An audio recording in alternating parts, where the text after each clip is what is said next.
Over the past millions of years, the Earth's climate has been turbulent at best.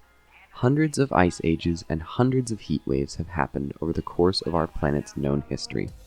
In the last hundreds of years, however, human activity has caused a rapid increase in worldwide temperatures and CO2 levels, which have all had massively negative impacts on humans and nature as a whole. To understand how to halt these impacts, we need to understand how they came to be. Why are temperatures and CO2 levels increasing rapidly, and how do humans affect it? How are CO2 levels and temperature levels correlated? And most importantly, how can we slow down global warming? This model demonstrates some essential factors in the carbon cycle, like fossil fuels, water pollutants, solar radiation, and resource extraction. However, even though it demonstrates the basic factors of the cycle, there are still many more, such as melting ice caps and extinction. To explain this model, first we need to explain the environment it is based off of. Earth can be categorized into different spheres, such as the biosphere, which contains all life, the anthrosphere, which is everything produced by humans, the hydrosphere, which is all the water, and the geosphere, which is all the land. There are other spheres, such as the ionosphere, but we won't go into them here. The sun emits solar radiation in the form of heat and light, which gets absorbed into the geosphere and the hydrosphere. Albedo is the amount of light reflected off of a surface, so the darker the surface, the lower the albedo. CO2 is a so-called greenhouse gas, and this is because when released into the atmosphere, it creates a blanketing layer that more easily traps and absorbs solar radiation, not releasing it for a long period of time. This effectively means that the more CO2 in the atmosphere, the more solar radiation is absorbed, and the more the Earth heats up. This is called the greenhouse effect, which causes global warming. This next model shows how the Earth's tilt affects the carbon cycle by routinely increasing and decreasing temperatures globally. It demonstrates how during the spring and summer, the northern hemisphere is tilted towards the sun, increasing direct sunlight in temperatures, and vice versa in the winter, with decreasing temperatures and less sunlight in the northern hemisphere. CO2 levels also follow this pattern, reaching their highest point in the spring and falling again in their annual low in autumn. The cycle repeats again and again every year as complicated feedback mechanisms link temperature levels with CO2 levels.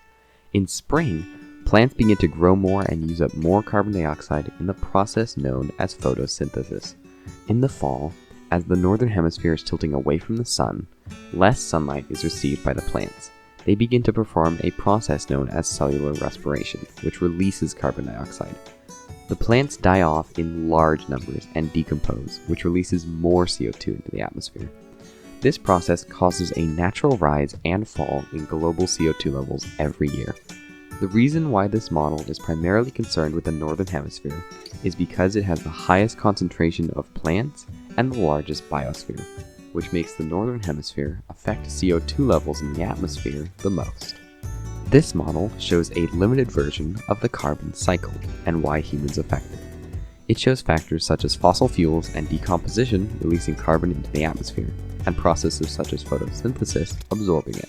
This model shows how the natural process of the carbon cycle absorbs infrared radiation from the sun and reflects some of it. It also shows where matter is in the Earth and how it is located.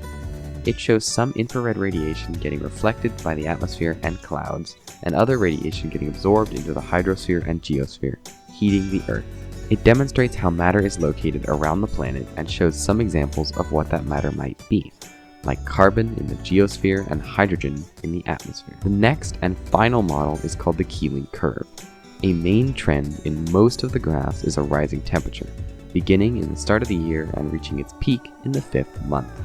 When you translate this to real months, it begins to increase in January and reaches its maximum in May, so winter to summer. Summer is the hottest season because the Earth is closest to the sun in orbit. As the Earth heats up, ocean water gets hotter and begins respiration, releasing trapped CO2. CO2 absorbs heat and traps it for a long period of time, so more CO2 means an increase in temperature. CO2, however, doesn't have any natural factors that increase it, so when the temperature rises, CO2 levels soon follow.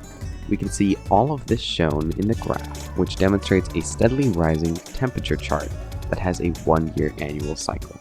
Before the Industrial Revolution, the curve was balancing itself out, cycling the CO2 levels in the atmosphere.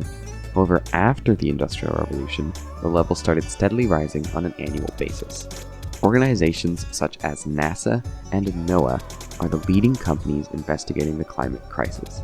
NOAA uses supercomputers, satellites, and research stations around the globe to constantly monitor the conditions of the climate, oceans, temperatures, CO2 levels, and much, much more.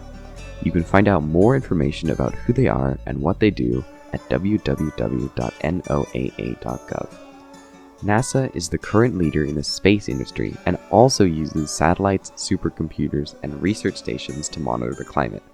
Both of these organizations attempt to inform people with information about climate change, and they're a great place to get more details about the climate crisis.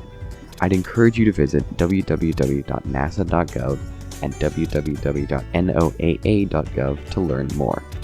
Information in these graphs was sourced from those sites, as well as many others that provide climate information, such as www.climate.gov.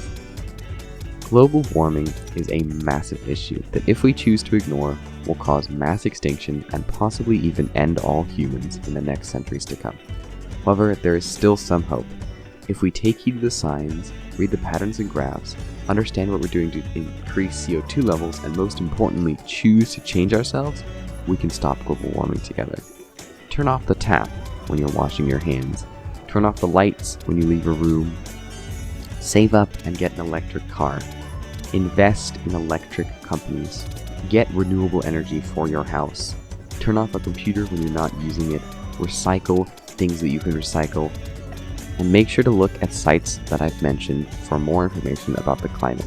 If we all work together, understand the changes that are happening to our home planet and how we affected them, and actively choose to change ourselves for the better and help our planet, together we can stop global warming. Thank you for watching.